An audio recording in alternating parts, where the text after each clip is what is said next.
أعوذ بالله من الشيطان الرجيم. بسم الله الرحمن الرحيم. وقضينا إلى بني إسرائيل في الكتاب لتفسدن في الأرض مرتين ولتعلن علوا كبيرا فإذا جاء وعد أولاهما بعثنا عليكم عبادا لنا أولي بأس شديد فجاسوا خلال الديار وكان وعدا مفعولا ثم رددنا لكم الكرة عليهم وأمددناكم بأموال وبنين وجعلناكم أكثر نفيرا. صدق الله العظيم. رب اشرح لي صدري ويسر لي أمري واحلل عقدة من لساني يفقهوا قولي واجعل لي وزيرا من أهلي. اللهم أرنا الحق حقا وارزقنا اتباعه وأرنا الباطل باطلا وارزقنا اجتنابه. سبحانك لا علم لنا إلا ما علمتنا إنك أنت العليم الحكيم. آج میں نے سورۃ بنی اسرائیل کی کچھ آیات آپ کے سامنے پڑھی ہیں. ان کا رواں ترجمہ ذرا سن لیجئے، پھر آپ کے سامنے بات بڑی کھل کر آ جائے گی. بنی اسرائیل ہم سے پہلے کی امت تھی، اس پر بھی اسی طرح عروج و زوال آتے رہے جس طرح ہماری امت پر عروج و زوال کے مختلف ادوار آئے ہیں. اور ایک حدیث شریف میں آپ صلی اللہ علیہ وسلم نے بڑی خوبصورتی اور جامعیت سے بنی اسرائیل کی تاریخ کو امت مسلمہ کی تاریخ کے ساتھ کمپیئر کیا ہے اور کہا ہے کہ جو ان کے اوپر حالات گزریں گے ایسے ہی تمہارے اوپر حالات گزریں گے. لہٰذا قرآن مجید میں بنی اسرائیل کا جہاں جہاں ذکر آتا ہے اس آئینے میں ہمیں اپنی تصویر دیکھنے کی ضرورت ہوتی ہے. اور یہ جو صورت ہے جس کا نام ہی صورت بنی اسرائیل ہے، اس میں یہ 2-3 آیات میں اللہ تعالیٰ نے بنی اسرائیل کی پوری تاریخ کو بند کر دیا بڑی جامعیت کے ساتھ.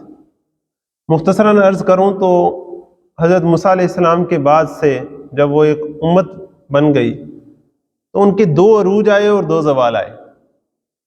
پہلا عروج حضرت داؤد علیہ السلام، سلیمان علیہ السلام کی جو بادشاہتیں تھیں، اور پھر جب انہوں نے اخلاقی زوال کے بعد معاشی اور سیاسی اور ہر طرح کی بے راہ روی میں وہ مبتلا ہو گئے تو پھر اللہ تعالیٰ نے دشمنوں کو ان پر مسلط کر دیا. اور ان کے ساتھ ہی عراق کا ملک موجود تھا، تو اس نے نبوکڈ نظر نے حملہ کر کے انہیں بہت مارا پیٹا اور انہیں غلام بنا کر لے گیا. پھر حضرت عزیر علیہ السلام آئے، انہوں نے ان کے اندر ایک اصلاحی تحریک چلائی، پھر سے اصلاح کا ایک عمل کیا اور دوبارہ سے ان کی ایک سلطنت وجود میں آئی جسے مکابی سلطنت کہتے ہیں، جو ان کا دوسرا عروج تھا. لیکن جب پھر انہوں نے اپنا زوال کے رستے اختیار کیے جیسا کہ قومیں کرتی ہیں تو اللہ تعالیٰ نے پھر ان کی پٹائی کروائی یورپی جو اقوام تھی، رومن جو لوگ تھے ان کے ہاتھوں. اب یہاں ذرا اگر آپ غور کریں کہ امت مسلمہ کی تاریخ بھی بڑی ملتی جلتی ہے. آپ صلی اللہ علیہ وسلم کے بعد خلافت راشدہ کے زمانے میں ہم نے عروج پایا، اور اس کے بعد بنو امیہ اور بنو عباس کے دور میں خواہ اسلام کے حوالے سے کتنا ہی ہم مزمحل ہو چکے ہوں، لیکن ہم نے بہرحال دنیاوی سطح پر ایک آگے سے آگے بڑھنا اور عروج کی معاملہ ہمارا رہا. اس کے بعد تاتاری ہمارے اوپر آئے اللہ تعالیٰ کے عذاب بن کر، اور انہوں نے ہمیں وہ مارا پیٹا کہ آج بھی اس کی آپ داستانیں بھی سنیں تو انسان ایسی ہولناک داستانیں کہ انسان جو ہے وہ کانپ اٹھے. اس کے بعد اللہ تعالیٰ نے کیا کیا کہ اللہ تعالیٰ نے انہی تاتاریوں کے ہاتھوں اسلام کو قوت دے دی، اور سلطنت عثمانیہ بھی اور سلطنت جو ادھر مغلیہ تھی، یہ دونوں انہی کے ہاتھوں اللہ تعالیٰ نے قائم فرما دی. اس کے بعد پھر ہمارا ایک عروج ہوا، بڑی بڑی سلطنتیں، سلطنت عثمانیہ بھی، سلطنت مغلیہ بھی، کتنے 1000 سال تک ہم نے حکومت کی. لیکن جب پھر ہم نے اپنے کرتوت دکھائے تو اللہ تعالیٰ نے پھر ہم پر عذاب کا کوڑا برسایا، اور پھر یورپین اقوام کے ہاتھوں ہی، انگریزوں کے ہاتھوں ہی ہم غلام بن گئے. اس ساری کیفیت کو ذہن میں رکھتے ہوئے ذرا اب ان آیات کو ذرا پڑھیے. وَقَضَيْنَا إِلَىٰ بَنِي اسرائیل، اور ہم نے وان کر دیا تھا بنی اسرائیل کو اور طے کر دیا تھا ان کے لیے، فی الکتابی کتاب میں، لَتُفْسِدُنَّ فِي الْأَرْضِ مَرَّتَيْن، کہ تم زمین میں 2 مرتبہ لازماً فساد مچاؤ گے، وَلَتَعْلُنَّ عُلُوًّا كَبِيرًا، اور تم بہت بڑی سرکشی کرو گے. فَإِذَا جَاءَ وَعْدُ أُولَاهُمَا، پھر جب آیا ان میں سے پہلے وعدے کا وقت. کیا مطلب؟ جب تم سرکشی کرو گے تو فطری بات ہے کہ پھر ہمارا عذاب آئے گا، عذاب کا وعدہ بھی اس کے ساتھ ہی ہے. تو جب پہلی دفعہ انہوں نے سرکشی کی زمین میں، تو پھر جب ہمارے عذاب کا وقت آیا تو کیا ہوا؟ بعثنا علیکم عباد لنا، ہم نے مسلط کر دیے ان پر اپنے ایسے بندے، اولی باس شدید، جو بڑے سخت جنگجو تھے. فجاسوا خلال الدیار، سو وہ گھس کر پھیل گئی تمہاری تلاش میں پورے ملک میں. وکان وعد مفعولا، اور یہ اللہ کا ایک وعدہ ہے جسے پورا ہو کر رہنا تھا. جب تم نے اپنے کرتوت ایسے دکھائے تو پھر سزا تو ملنی تھی. ثم رددنا لکم الکرۃ علیہم، پھر ہم نے تمہارے دن پھیر دیے ان پر غلبہ دے کر. وامددناکم باموال وبنین، اور ہم نے تمہیں مدد دی، پوٹینشیٹ کیا مالوں اور بیٹوں سے.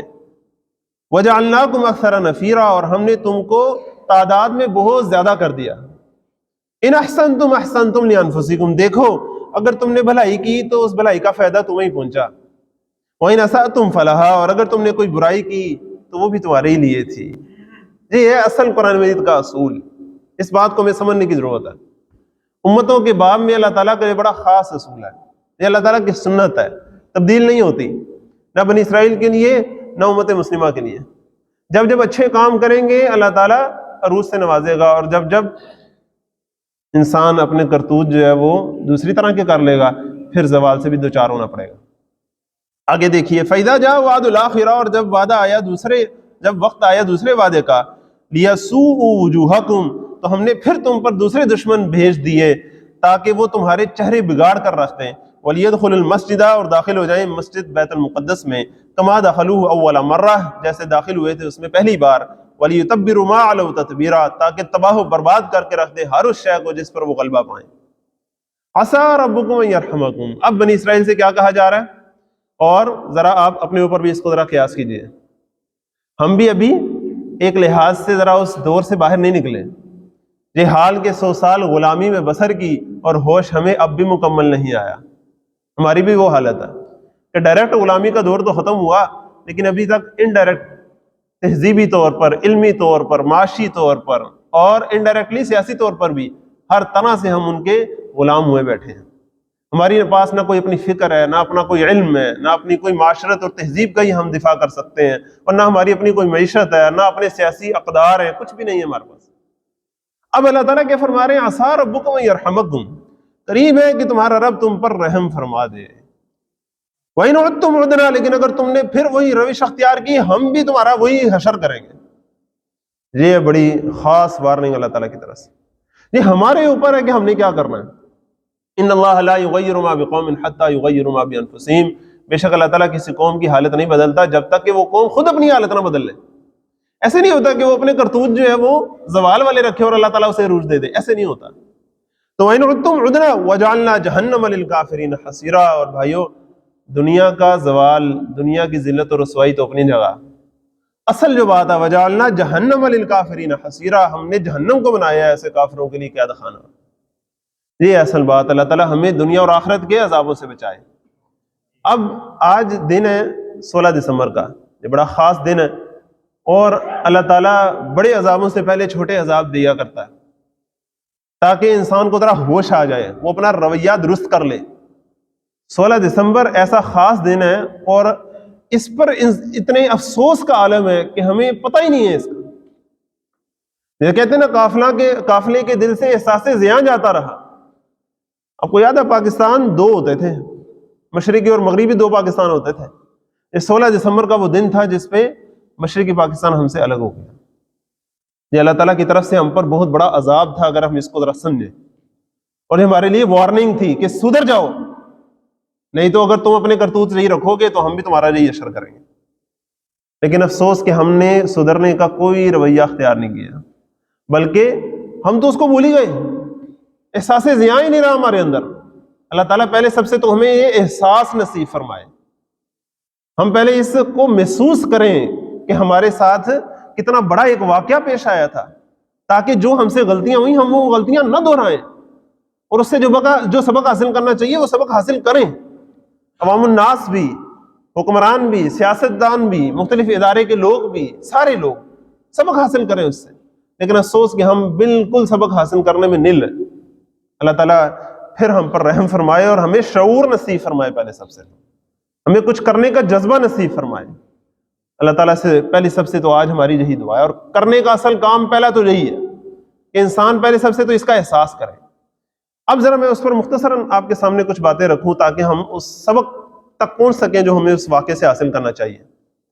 دیکھیں عام طور پر جب کوئی واقعہ ہوتا ہے تو ہم بڑا سطحی طور پر دیکھتے ہیں اور اس کا سارا الزام کسی ایک آدھے شخص پر، کسی ایک آدھے گروہ پر، کسی ایک آدھی جماعت پر، کسی ایک آدھے ادارے کے سر تھوپ کر خود بری ذمہ ہو جاتے ہیں کہ ہاں جی ہاں ہم تو باقی سب ٹھیک جا رہا تھا، بیچ میں فلاں ایک بندہ تھا اس نے سارا کچھ ایسا کر دیا.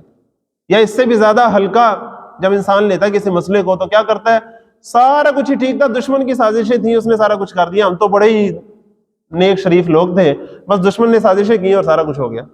اور بھی دشمن کا تو کام ہوتا ہے سازشیں کرنا، تم نے موقع کیوں دیا انہیں سازشیں کرنے کا؟ ان کی سازشیں کامیاب کیوں ہو گئی؟ تم کیوں نہیں آگے بڑھ کر اپنا دفاع کر سکے؟ تم کیوں نہیں آگے بڑھ سکے؟ وہ کیوں آگے بڑھ گئے؟ اس کا مطلب پانی تو اپنا مرا تھا نا. پھر انسان دوسروں پر ڈالتا پھرے، تھوپتا پھرے تو اس سے تو کوئی مطلب نہیں نکلتا. تو اللہ تعالیٰ پہلے ہمیں یہ شعور اور یہ احساس نصیب فرمائے، یہ ہمت اور حوصلہ دے کہ ہم اپنی غلطیوں پر نظر کر سکیں. اس کے لیے بڑی ہمت چاہیے ہوتی ہے، بڑا حوصلہ چاہیے ہوتا ہے، بڑا جگرا چاہیے ہوتا ہے. تو آج میں کچھ زمینی حقائق بھی اور کچھ جو نظریاتی غلطیاں تھیں ہماری وہ آپ کے سامنے رکھنے کی کوشش کرتا ہوں. پہلی بات تو یہ کہ پاکستان کی پیدائش کے وقت ہی اللہ تعالیٰ کی طرف سے ہی ہمیں ایک ایسا، یوں سمجھیے آپ، ایک فیکٹر ملا ہوا تھا کہ جو ہمارے لیے بڑی امتحان کی بات تھی. وہ یہ کہ پاکستان ایسے دور دراز دو خطوں پر مشتمل تھا جن کے درمیان ایک بڑی وسیع ایک ایسی مملکت تھی بھارت کی کہ جو ہمارا دشمن تھا ازلی اول روز سے. پھر جو بنگلہ دیش کا علاقہ تھا ہمارا مشرقی پاکستان کا، وہاں ہندو اقلیت موجود تھی. یہاں ہندو برادری نسبتاً کم ہے اور اس طرح کی بھی نہیں ہے جو وہاں تھی. وہاں وہ ایک تو بڑی مضبوط تھی، فعال تھی، پڑھی لکھی تھی، جاندار تھی، اپنا اثر رکھتی تھی. بالخصوص ٹیچرز میں اور صحافیوں میں ان کا بڑا کردار تھا، ذہن سازی کرنے میں ان کا بڑا کردار تھا. اب یہ جب سب چیزیں تھیں تو ہمیں ٹائملی چیزوں کو غور کر کے پہلے سے ویکسینیشن کرنی چاہیے تھی. ویکسینیشن کرتے نا اس میں، ایک بندہ ایٹ رسک ہے تو پہلے سے ویکسینیشن کروائے نا اس کی. جب ہمیں پتا تھا کہ ہم ایٹ رسک ہیں تو ہمیں پہلے سے احتیاطی تدابیر اختیار کرنی چاہیے تھی. اور احتیاطی تدابیر کیا تھی؟ ذرا یہ تو غور کریں کہ دور دراز جو دو خطے تھے جو مل کر ایک ملک بن کیسے گئے تھے. ذرا غور کریں وہ کیا نظریہ تھا جس نے ان دونوں کو جوڑ دیا تھا؟ کیا رشتہ تھا ان کا اور ہمارا؟ نہ ہمارے رنگ ملتا تھا، نہ زبان ملتی تھی، نہ لباس ملتا تھا، نہ ثقافت ملتی تھی. ہمارا ملتا تھا تو کیا ملتا تھا؟ وہ رشتہ ایک ہی رشتہ تھا. پاکستان کا مطلب کیا؟ لا الہ الا اللہ. تیرا میرا رشتہ کیا؟ لا الہ الا اللہ محمد رسول اللہ. یہ تھا اصل رشتہ، یہ تھا اصل تعلق، یہ تھی اصل جان. ہمیں پتا ہونا چاہیے تھا کہ ہم عام دنیا کی قوموں کی طرح کی کوئی قوم نہیں ہے. ہم کوئی جرمنی، کوئی فرانس، کوئی ایرانی، کوئی افغانی، کوئی ترکی نہیں ہے کہ جن کی اپنی کوئی حیثیت ہے. ہماری اگر اپنی حیثیت ہوتی تو وہ تو ہندوستانی کے طور پر ہونی تھی.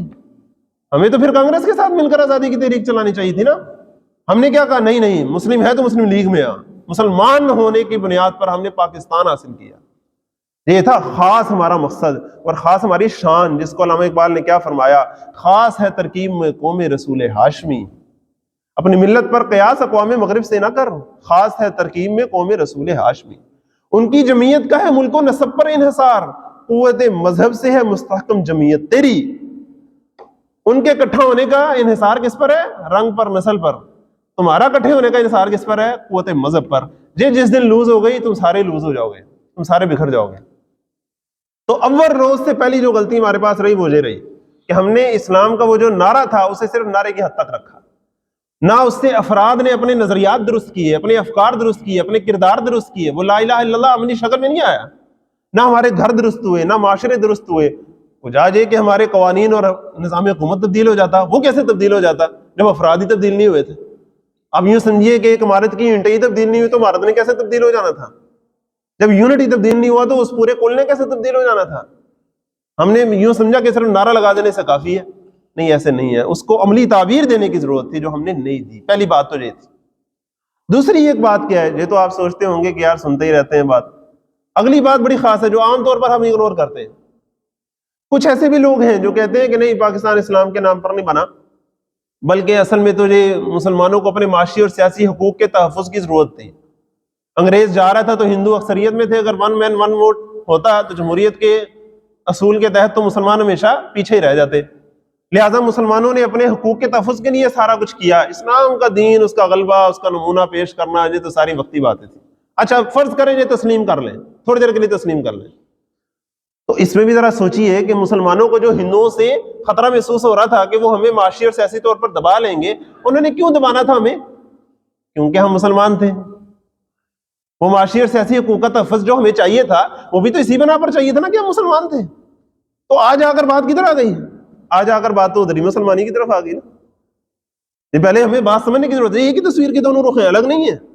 لیکن یہ بہت بڑی کڑوی حقیقت ہے کہ معاشی اور سیاسی حقوق کا تحفظ جب وہ عمل میں نہ آئے پھر قومیں نہیں جڑتی. دو بھائی آپس میں اکٹھے نہیں رہتے. جب ایک بھائی کو محسوس ہو کہ میرا نقصان ہو رہا ہے کمبائنڈ فیملی میں، نہیں رہتے، علیحدہ ہو جاتے.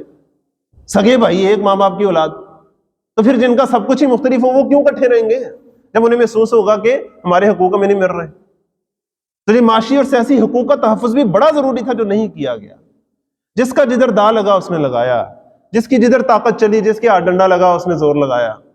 اور بالخصوص مشرقی پاکستان کی آبادی زیادہ تھی، لیکن جغرافیے کے اعتبار سے اور بقیہ تمام اعتبارات سے وہ مغربی پاکستان کی نسبت اہم زیادہ نہیں تھا.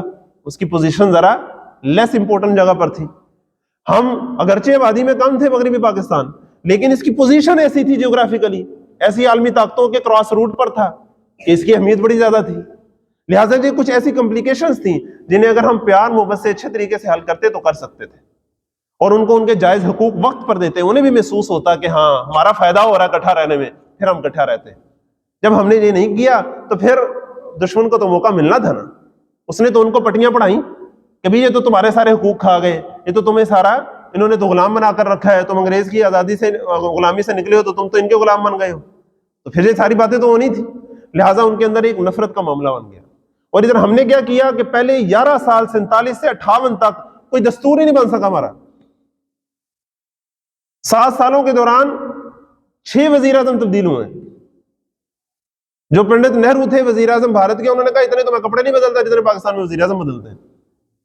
جب ہم نے یہ حالت کر دی اپنی کہ دنیا جو ہے اس کے سامنے ہم نے اپنا مذاق بنا لیا، تو پھر کیا ہوا کہ سیاستدانوں نے جب قائد اعظم جب چلے گئے، دیکھیں قائد اعظم کی بہت بڑا کارنامہ تھا کہ انہوں نے پاکستان بنایا، لیکن یہ ایک حقیقت ہے کہ مسلم لیگ جو ہے وہ ایک مضبوط قومی جماعت نہیں تھی. اس میں بھی ایک شخصی ایک لیڈر تھے جن کے پیچھے عوام کٹھی ہو گئی تھی، لیکن کوئی پوری مضبوط جماعت نہیں تھی اس طرح کی. لہٰذا ان کے منظر سے ہٹنے کے فوراً بعد ہی پیچھے جو کام شروع ہوا وہ ہم سب کو پتہ ہے. آئے دن نئی جماعتیں بن رہی ہیں، ٹوٹ رہی ہیں، نہیں بن رہی ہیں، سمجھ نہیں لگ رہی کدھر سے کیا ہو رہا ہے. جب اس طرح ہوا تو کرتے کرتے آہستہ آہستہ بات ماشاء اللہ تک چلی گئی. پھر اگلے 11 سال جو ہے وہ ماشاء اللہ کے گئے. اب اس میں معاشی ترقی تو ہوئی بڑی، لیکن جب سیاسی حقوق نہ ملیں تو سیاسی حبس پیدا ہو جاتی ہے.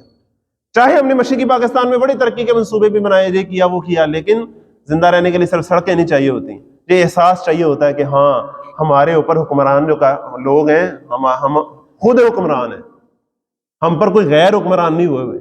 جب ان کے اندر یہ سبق ملا تو وہ زیادہ حبس پیدا ہوا، اور کرتے کرتے پھر جب جسے کہتے ہیں نا نیلے پہ دہلا سونے پہ سہاگا، وہ یہ ہو گیا کہ جب 68 اور 59 کے قریب جب یحییٰ خان صاحب کی حکومت آئی، تب تو جسے کہتے ہیں رہی صحیح کسر بھی ختم ہو گئی. اور ہم نے وہاں جب الیکشن ایک دفعہ کروا ہی لیے تو الیکشن کے جو نتائج تھے اس کو اچھے طریقے سے قبول کرنے اور ان کو ان کی آزاد رائے کے مطابق عمل کرنے کی ہم نے کوئی اجازت نہیں دی. پیار محبت سے بات کرنے کا کوئی، تو ہم نے ان پر طاقت آزمائی. جب طاقت آزمائی تو پھر اس کا نتیجہ وہی نکلتا ہے جو طاقت اور تشدد کا نکلتا ہے. لہٰذا اللہ تعالیٰ نے ہمیں جسے کہتے ہیں ایک ایسی پوزیشن میں لا کر کھڑا کر دیا کہ انسان بیان بھی کرے تو انسان حیران ہو جائے. بھول جائیں، کوئی ادارے کے اوپر الزام نہ لگائیں، کسی جماعت کے اوپر کسی شخصیت کے اوپر الزام نہیں ہے. بحیثیت قوم ہمارا نقصان تھا، بحیثیت قوم ہم سب ذمہ دار تھے اس کے. جس کی بھی قصور تھا ہمارا ہی قصور تھا نا، جس کی بھی شکست تھی ہماری شکست تھی نا. سارے ہمارے اپنے ہی ہیں نا، غیر کون ہے ہم میں سے؟ ہمارے ہی ادارے، ہماری ہی جماعتیں، ہمارے ہی لوگ. ہمیں مجموعی طور پر سمجھنا ہوگا کہ ہمیں اپنے رویے کو درست کرنا ہے. اللہ تعالیٰ سے دعا ہے اللہ تعالیٰ ہمیں اس کی توفیق عطا فرمائے. اگر ہم وہ نہیں کریں گے، ایک دوسرے کے اوپر الزام تراشیاں کرتے رہیں گے، اس سے کوئی مسئلہ حل نہیں ہوگا. تو اب کرنے کا اصل کام کیا ہے؟ پھر ادھر ہی آ جائے جہاں سے بات شروع ہوئی تھی. پاکستان کو جوڑ کر رکھنے والی شے کیا تھی؟ اسلام، کلمہ، اور کوئی شے نہیں تھی. تو وقت کی ضرورت یہ ہے کہ اسلام کے لیے کوشش کی جائے، اور اسلام کو سیاسی ایشو بنا کر نہیں. یہ وقت اسلام کو سیاسی ایشو بنانے کا نہیں ہے، یہ اسلام کی بنیاد اٹھانے کا ہے. جس طرح آپ صلی اللہ علیہ وسلم نے معاشرے میں گراس روٹ لیول سے ایک تحریک چلائی، قرآن مجید کی بنیاد پر ایمان کی تحریک چلائی جائے. جب قرآن مجید کی بنیاد پر ایمان کی تحریک چلے گی، جو اہل ایمان آئیں گے ان کو ایمان کے رشتے میں جو مضبوط کریں گے، وہ جو عصبیت سے بالاتر ہوں گے، دوسروں کو اپنا بھائی سمجھتے ہوں گے، دوسروں کو اسلام سے باہر نہیں سمجھتے ہوں گے، دوسروں کی نفی نہیں کرتے ہوں گے، وہ فرقہ پرستی میں نہیں ہوں گے. بلکہ وہ لوگوں کو قریب اور جوڑنے والے ہوں گے. ایمان تو ہوتا ہے جوڑنے والا, توحید تو وحدت پیدا کرتی ہے, لوگوں کو قریب کرتی ہے. تو جب تک ہم ایمان کی اور لا الہ الا اللہ کی عملی تعبیر کے لیے کوشش نہیں کریں گے, آج بھی ہم اسی دوراہے پر چلے جائیں گے. اب دیکھیں بعد میں کیا ہوا, پنجابیوں نے پنجابیوں کے نعرے لگائے, سندھیوں نے سندھیوں کے نعرے لگائے, پختونوں نے پختونوں کے نعرے لگائے, بلوچوں میں بلوچوں کے نعرے لگے. سب کچھ ہوا نہیں. یہ اللہ ہی ہے جس نے اب تک ہمیں جوڑ کر رکھا ہے جیسے تیسے بھی, نہیں تو ہمیں کوئی کسر اٹھا کے نہیں رکھی. تو اللہ تعالیٰ سے دعا ہے کہ اللہ تعالیٰ ہمیں اس کا شعور نصیب فرمائے, اس کا احساس نصیب فرمائے کہ ہم قرآن مجید کے نام پر ایک ایمان کی دعوت شروع کریں اور پوری عوام الناس میں ایک شعور پیدا کریں, یار ہم مسلمان ہیں, ہم نے یہ پاکستان حاصل کیا جو پوری دنیا کو لیڈ کرنا تھا, اس نے خلافت راشدہ کا نمونہ بننا تھا. اور اس کے ساتھ ساتھ جو دوسرا پہلو تھا جو میں نے معاشی اور سیاسی حقوق کا بیان کیا, معاشی اور سیاسی حقوق کی جو جدوجہد ہے وہ بھی بڑی ضروری ہے. جب تک عوام الناس کو معاشی اور سیاسی حقوق نہ ملے, بندے کے کھانے کو کچھ نہ ہو, آپ اسے کلمہ پڑھائیں, اسے نمازیں سکھائیں, اس کے پلے نہیں پڑتی بات. بھوکے نے پوچھو دو دو کنے ہونے, کہنا 4 روٹیاں, انہوں اور کچھ نظر نہیں آتا. تو معاشی اور سیاسی حقوق بھی بڑے ضروری ہیں. تو تمام جماعتوں کو, تمام اداروں کو, تمام گروہوں کو ذرا سوچنا سمجھنا چاہیے کہ اپنے ذاتی مفادات کو سائڈ پر رکھیں, عوام الناس کی معاش اور سیاست کے لیے, ان کے امن و امان کے لیے, ان کے عدل و انصاف کے لیے ویسے تو مجموعی کوشش کریں اپنے مفادات سے بالا تر ہو کر, نہیں تو کچھ نہیں بچے گا. وہ ملک ہی نہیں بچے گا جس پر ہم نے حکمرانی کے ہم خواب دیکھیں گے. اللہ تعالیٰ ہمیں توفیق عطا فرمائے کہ ہم اللہ تعالیٰ کے عذاب, جو فائنل عذاب قوموں پر آ جاتے ہیں, اس سے پہلے اپنا رویہ درست کر لیں. پھر یہ نہ ہو کہ ہم کہتے رہیں کہ اوہو یہ کیا ہو گیا. لوگ سوچیں کہ ہاں جی یہ قوم ہوا کرتی تھی, بڑے چاؤ سے انہوں نے ملک بنایا تھا اسلام کے نام پر, دیکھو اثر کیا ہوا ان کا, پہلے آدھا ٹوٹا پھر سارے ٹوٹ گئے. اللہ تعالیٰ ہمیں اس وقت کے آنے سے پہلے ہوش کے ناخن لینے کی توفیق عطا فرمائے. اور اس میں بالخصوص جو اسلام کے نام لیوا لوگ ہیں ان کے اوپر بڑی بھاری ذمہ داری عائد ہوتی ہے. انہیں تو صحیح بات کا پتہ لگانا, وہ تو قوم کو جوڑنے والے بنے نا. تو لہٰذا معاشی اور سیاسی حقوق کی جو جدوجہد کرنے والے لوگ ہیں ان کو اس بات کو سمجھنا چاہیے کہ معاشی اور سیاسی حقوق آپ کو نہیں مل سکتے جب تک اسلام کے دروازے پر نہ آئے. کہیں اور آپ کو معاشی اور سیاسی حقوق نہیں مل سکتے. پوری انسانی تاریخ میں انسان کو صرف خلافت راشدہ کے زمانے میں ہی معاشی اور سیاسی حقوق ملے ہیں, اور کبھی نہیں ملے. تو اسلام ہی واحد وہ رستہ ہے جو آپ کو معاشی حقوق بھی دیتا ہے, سیاسی حقوق بھی دیتا ہے, عدل و انصاف بھی دیتا ہے. اور اسلام کے نمبرداروں کو بھی سمجھنا چاہیے کہ اگر وہ عوام پر ظلم ہوتا رہے, ان کے سیاسی اور معاشی حقوق تلف کیے جاتے رہے, اور آپ نرے اسلام کے نعرے لگاتے رہے, لوگ ایسے اسلام کی طرف نہیں آتے, لوگ ایسے جزوی اسلام کی طرف نہیں آتے. لہٰذا ہمیں مل جل کر ایک جامع دعوت کھڑی کرنے کی ضرورت ہے. اللہ تعالیٰ آپ کو اور مجھے توفیق عطا فرمائے. تو پھر بات کیا ہو جائے گی؟ آخری آیت جو آج کی ہے, ان ھذا القرآن یہدی للتی ہی اقوم, بے شک یہ قرآن ہے جو سب سے سیدھا رستہ دکھاتا ہے. قرآن کی طرف انسان پلٹ آئے تو پھر اس حدیث کے مصداق بن جائیں گے کہ ان اللہ یرفع بہذا الکتاب اقواما ویضع بہ آخرین. اللہ تعالیٰ اسی کتاب کے ذریعے بہت سی قوموں کو عروج دیتا ہے, اور اسی کتاب کو چھوڑ دینے کی وجہ سے بہت سی قوموں کو گرا دیتا ہے. اب یہ ہماری چوائس ہے. قرآن مجید سے ہی ہم عروج بھی حاصل کر سکتے ہیں, اور اسی کے پیٹھ دکھا کر ہم زوال بھی حاصل کر سکتے ہیں. اللہ تعالیٰ سے دعا ہے کہ اللہ تعالیٰ ہمیں قرآن مجید کے ساتھ جڑنے کی توفیق عطا فرمائے. صدق اللہ.